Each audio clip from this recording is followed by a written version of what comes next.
La louange est à Allah, le Seigneur des mondes, et que Allah élève davantage les degrés et les grades du prophète Muhammad. Les deux témoignages sont « Je témoigne qu'il n'est de Dieu que Allah » et « Je témoigne que Muhammad est le messager d'Allah ». Il est un devoir pour celui qui veut entrer en islam de prononcer les deux témoignages immédiatement sans délai, tout en croyant fermement sans doute à leur signification. La signification de « Je témoigne qu'il n'est de Dieu que Allah » est « Je crois fermement dans mon cœur et je reconnais par ma langue que nul ne mérite d'être adoré sinon Allah », c'est-à-dire que nul ne mérite qu'on lui voue l'extrême humilité et soumission hormis Allah. Allah, le Créateur, qui n'a pas une longueur, ni largeur, ni pesanteur, ni couleur. Il n'est ni jaune, ni rouge, ni noir, ni blanc, ni transparent.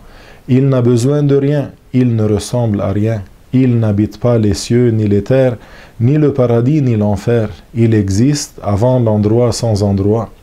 Il est le plus haut en grade et en degré, non pas par la place. Il est le plus grand en grade et en degré, non pas par la forme. Il n'est de Dieu que lui, Muhammad, est son messager.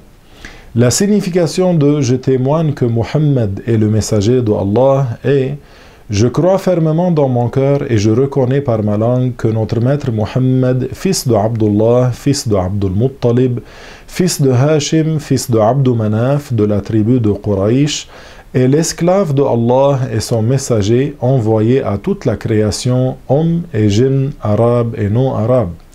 Il est de la tribu de Quraysh, la plus noble des tribus arabes. Il est né à la Mecque, là où il habitait quand la révélation lui a été descendue à l'âge de 40 ans lunaire. Après avoir eu la mission de prophète, il a immigré à une ville au nord de la Mecque qui s'appelle Yathrib.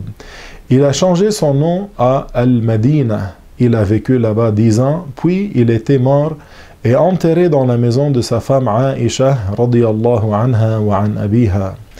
Il est le dernier des prophètes et des messagers et le meilleur d'entre eux, sallallahu alayhi wa sallam. Il est du devoir de croire en tout ce qu'il nous a porté à notre connaissance et transmis de la part de Allah. Enfin, sachez que c'est recommandé de faire une invocation en faveur du prophète Muhammad après avoir entendu son nom. En effet, c'est pour cela qu'on dit souvent sallallahu alayhi wa sallam.